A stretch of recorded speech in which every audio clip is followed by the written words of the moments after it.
7 जनवरी 2021 किसान के ऊपर रायबली में हमला हुआ और उस हमले के बाद कई सारे किसानों ने बलिदान दिया। तो उसमें आपकी तरफ से बड़ा इस रायबली रमणीय को लेकर, जैसे अभी हाईवे पे पुल बने, ये बड़ा अच्छा रहा, और भी ऐसी कई चीजें रही, तो इस पे स्पेशली अभी और क्या हम लोग कर रहे हैं कि आने वाले समय में जिस पे निखर के आएगी रायबली बात। देखिए, जो आपने जिस इनिशिएटिव का नाम लिया है उसको अपनी रायबरेली रमणीय रायबरेली के नाम से हमने ब्रांडिंग किया था। कुंभ को लेकर जो अभी एक 29 का वापस से शाही स्नान आ रहा है और इसमें 10 करोड़ लोगों की उम्मीदें हैं जाने की, तो रायबली इस पे प्रेफर रहेगा। क्या आने वाले समय में और क्या चीजें कुंभ को लेकर की जाएगी या क्या संदेश देना चाहिए? देखिए, महाकुंभ के दृष्टिगत जनपद में बहुत ही विस्तृत तरीके से तैयारियां की गई थी, जिसका आपने परिणाम भी देखा है, चाहे वह एनएच की तैयारी हो। डीएम हर्षिता माथुर कुंभ कब जाएंगे?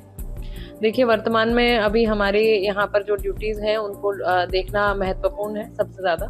तो जनपद से जो जाने वाले लोग हैं उनको कोई असुविधा ना हो, वैसा मेरी पहली प्राथमिकता ही है। हमारी मौजूदगी रायबली कलेक्टेड परिसर के अंदर है, ऑफिस में। मैम बात करने के लिए हैं। अब तक अगर बात करें तो जब से मैम डीएम हर्षिता माथुर ने चार्ज लिया है, क्या क्या विकासों के कार्य रायबली में कहाँ तक पहुंचे हैं और क्या क्या आने के बाद समस्याओं का समाधान किया है, उस पे लेकर के आज स्पेशली बात करने के लिए इन्होंने समय दिया, उसके लिए बहुत बहुत आभार। मैम, सबसे पहले तो आपने आज टाइम अपना बहुमूल्य समय निकाला, उसके लिए थैंक यू सो मच। और आज सबसे पहले तो गणतंत्र दिवस पे क्या शुभकामनाएं देना चाहेंगे आप? देखिए, जनपद में निरंतर सभी विभाग इस तरह के महत्वपूर्ण पर्वों की तैयारी करते हैं और आगामी 26 जनवरी के लिए मैं सभी लोगों से कहूंगी कि उत्साह और अनुशासन के साथ इस पर्व को पूरे जनपद में मनाएं। मैम, 7 जनवरी 2021 किसान के ऊपर रायबली में हमला हुआ और उस हमले के बाद कई सारे किसानों ने बलिदान दिया देश के लिए। उसके सौंदर्यीकरण पार्क को लेकर के बात चल रही थी, उसमें क्या अब तक किया गया मैम आपके द्वारा? देखिए, विगत वर्ष के कार्यकाल में ऐसी सभी चीजें जिसका कि एक ऐतिहासिक महत्व है हमारे जनपद में, उन सभी को स्टडी किया गया था और पर्यटन के माध्यम से जो शहीद स्मारक है, ये भी बहुत एक हमारा इम्पोर्टेंट स्थल है। इसके लिए 4 करोड़ से ऊपर की धनराशि स्वीकृत हुई थी। वर्तमान में वहाँ पर कार्यदायी संस्था के द्वारा इंस्पेक्शन भी किया गया और कार्य उसमें जल्दी से जल्दी अच्छी दिशा में शुरू होगा। मैम, अगर बात करें तो जैसे जिस तरीके से जब से आपने जिले रायबली और तत्कालीन जो डीएम रहे मैम माला श्रीवास्तव और भी कई 4-5 लोग रहे, लेकिन रायबली रमणीय को लेकर के आपने बड़ा जोर दिया है और इस रायबली रमणीय को बनाने में आपका योगदान, और मैं अपनी हर खबर में जो भी पॉजिटिव होती है निगेटिव भी हम दिखाते हैं, ऐसा नहीं है, मीडिया का दोनों रोल है, तो उसमें हम दिखाते हैं, तो उसमें आपका रोल बड़े हद तक निखर के आया है सामने, और खासकर सपोर्टेड अधिकारी विभाग, संबंधित विभाग जो है जिन्होंने आपको सपोर्ट करें, बिकॉज डीएम अकेले नहीं कर सकता कुछ भी, दैट इज इम्पॉसिबल। तो उसमें आपकी तरफ से बड़ा इस रायबली रमणीय को लेकर, जैसे अभी हाईवे पे पुल बने, ये बड़ा अच्छा रहा, और भी ऐसी कई चीजें रही, तो इस पे स्पेशली अभी और क्या हम लोग कर रहे हैं कि आने वाले समय में जिस पे निखर के आएगी रायबली बात। देखिए, जो आपने जिस इनिशिएटिव का नाम लिया है उसको अपनी रायबरेली रमणीय रायबरेली के नाम से हमने ब्रांडिंग किया था। इसका प्रमुख उद्देश्य ये था कि हमारे जनपद का जो अर्बन लैंडस्केप है हम उसको बेहतर करें। विभिन्न विभाग जैसे बिजली विभाग, पीडब्ल्यूडी, नगर पालिका, सभी के समन्वय से इस कार्य को किया गया है। आपने देखा होगा विगत 1 वर्ष में हमने चौराहों को, जितने भी जंक्शंस हैं उनको एक एलईडी स्क्रीन का डिप्लॉयमेंट, ये सभी चीजें हुई हैं। तो इसको एक सोच समझ के एक लॉन्ग टर्म 6 मंथ्स प्लान और एक 1 ईयर प्लान में हमने बांटा था, जिसके छोटे छोटे माइलस्टोन्स बनाए थे और उसी के क्रम में आपको जो भी परिवर्तन है वो देखने को मिल रहे हैं। आगे भी अच्छा कार्य इसमें होगा और सबसे अच्छी बात यह है कि इसमें एक व्यवस्थित लैंडस्केप, जिसमें एक बेहतर ट्रैफिक मैनेजमेंट की व्यवस्था हो, हमारे वेंडर्स के लिए एक अच्छी व्यवस्था हो, हमारे चौराहे अच्छे हों और साफ सफाई, प्रमुख रूप से सिटी अच्छी लगे हमारी, इन सभी चीज़ों का ध्यान रखा है। मैम, अगर बात करें तो महाकुंभ का पर्व चल रहा है और अपने राज्य उत्तर प्रदेश जहाँ पे हम हैं, और आप और हम एक ऐसी जगह है कि वीवीआईपी प्रोटोकॉल हमेशा रहता है, चाहे वो चूंकि नेता प्रतिपक्ष राहुल गांधी हो या हमारे योगी आदित्यनाथ जी हो, और मुख्य सचिव मनोज सिंह जी दौरा किया उन्होंने 2 से 3 बार इस बार रायबली को लेकर के, इस महाकुंभ के पर्व को लेकर कई चीजें निखर के भी आई सामने, हाईवे हो या कई चीजों को लेकर रायबली फ्रंट पे दिख भी रहा है, और कई जगह अगर बात करें होल्डिंग एरिया और कुंभ को लेकर कई तैयारियां की गई। वहीं पे अगर हम बात करें तो कुंभ को लेकर जो अभी एक 29 का वापस से शाही स्नान आ रहा है और इसमें 10 करोड़ लोगों की उम्मीदें हैं जाने की, तो रायबली इस पे प्रेफर रहेगा। क्या आने वाले समय में और क्या चीजें कुंभ को लेकर की जाएगी या क्या संदेश देना चाहिए आप पब्लिक को? देखिए, महाकुंभ के दृष्टिगत जनपद में में बहुत ही विस्तृत तरीके से तैयारियां की गई थी, जिसका आपने परिणाम भी देखा है, चाहे वह एनएच की तैयारी हो, अन्य जो होल्डिंग एरियाज हैं उसमें भी अच्छे स्तर की सुविधाएं हम लोगों ने उपलब्ध कराने का बेहतर से बेहतर प्रयास किया है। किसी भी आगंतुक श्रद्धालुगण को कोई भी परेशानी ना हो, इन सभी चीज़ों को देखते हुए पुलिस की अच्छी व्यवस्था, साइनेजेस की व्यवस्था, पेट्रोल पंप्स पे चिकित्सीय व्यवस्था, एम्बुलेंसेस का डिप्लॉयमेंट, विद्युत सुरक्षा की सारी व्यवस्थाएं सभी कुछ कराई गई हैं। और शाही स्नान जिसके बारे में आप कह रहे थे, उसके दृष्टिगत सभी सुरक्षा व्यवस्था और सारी अन्य व्यवस्थाओं को भी बहुत अच्छी तरीके से सुदृढ़ किया जाएगा। कंट्रोल रूम के माध्यम से किसी को कोई समस्या ना हो, इसका ये सुनिश्चित किया जाएगा। डीएम हर्षिता माथुर कुंभ कब जाएंगे?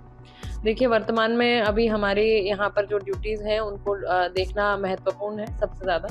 तो जनपद से जो जाने वाले लोग हैं उनको कोई असुविधा ना हो, ऐसा मेरी पहली प्राथमिकता ही है। एक लास्ट सवाल आपसे, लास्ट नहीं सेकंड लास्ट सवाल।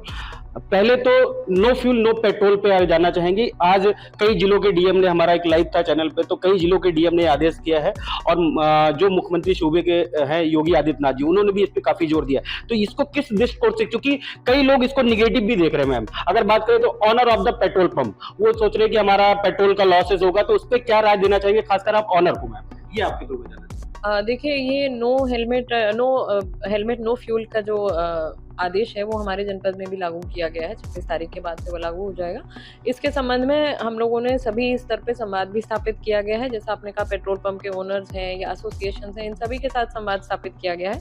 सड़क सुरक्षा एक शीर्ष प्राथमिकता पर है वर्तमान में शासन की, और रायबरेली में भी निरंतर हम लोग इसके ऊपर कार्य कर रहे हैं। तो सड़क सुरक्षा के दृष्टिगत ये जो आदेश हुआ है, ये हमारे जो आने जाने वाले, जो परिवहन करने वाले लोग हैं, उन सभी की सुरक्षा के लिए उसके संबंध में भी संवाद किया गया है, और सारे जो पेट्रोल पंप ओनर्स हैं उनके साथ भी संवाद किया गया है। तो निश्चित रूप से सभी लोगों की एक सहभागिता मिलेगी, तो जन आंदोलन का स्वरूप देकर हम लोग इसमें अच्छा कार्य कर पाएंगे। क्या निगेटिव भी इसमें कुछ चीजें, जैसे ऑनर बता रहे हैं कि मैम हमारे लॉसेस हो जाएंगे, या कुछ ऐसी, कुछ शुरू में डिफिकल्टी आएंगी डेफिनेटली, लेकिन क्या संवाद में कुछ ऐसी निकल गई, कुछ उसका समीकरण निकाला, जैसे पेट्रोल पंप मालिक जो कहना है कि यार कुछ लॉसेस भी हो सकते हैं मैम, हम लोग के इसमें साथ आने वाले समय में कस्टमर कम होंगे, रीच कम आएगी उनकी, तो इस पे क्या निराकरण निकाला जाएगा? देखिए, इस तरह का जो इशू रेज किया गया है उसके संबंध में सभी पेट्रोल पंप ओनर्स को और एसोसिएशन को भी यही समझाया गया है कि ये एक ऐसी चीज है जिसको हम लोग नियमबद्ध तरीके से लागू कर रहे हैं, और इसमें एक एस्पेक्ट बिहेवियरल चेंज का भी है।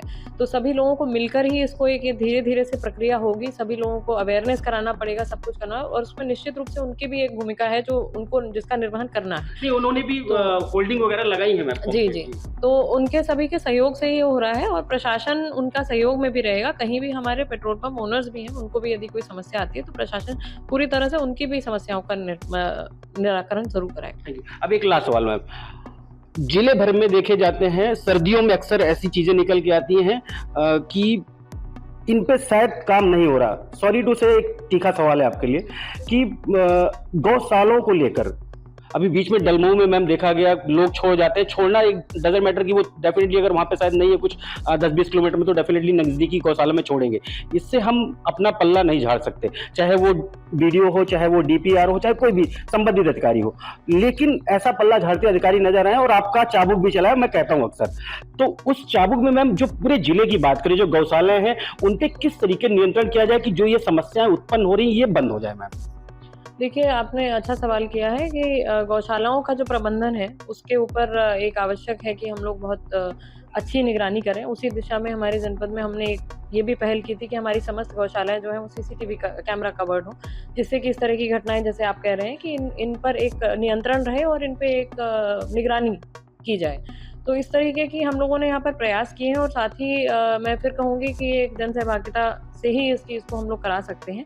ज़्यादा से ज़्यादा अच्छे स्तर की गौशालाएं हम लोग बना सकें, इसका भी प्रयास जनपद में किया जा रहा है। वर्तमान में भी आपके जनपद के 5 प्रस्ताव हम लोगों ने शासन में भेजे हुए हैं, और जहाँ जैसे भी हम लोगों को मिलता है तो हम और बेहतर व्यवस्था करने की कोशिश करेंगे।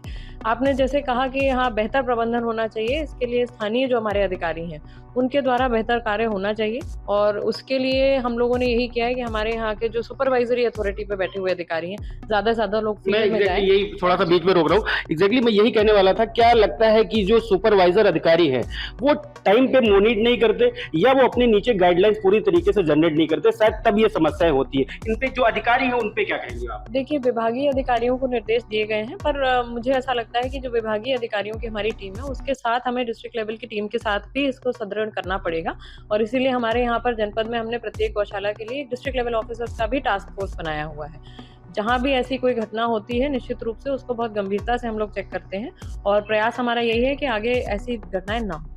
आने वाले समय में बहुत बहुत सबसे पहले तो आपने धन्यवाद कि अपना इतना बहुमूल्य समय दिया। मैं माफी चाहता हूँ, काफी बार भीड़ है और इस रायबरेली में जब तक आप अभी हैं पोस्टेड हैं, हम चाहेंगे ऐसे डीएम हमें आगे मिलते रहे, बिकॉज जब से आपने कार्यभार संभाला है अच्छा काम दिखा है मैम।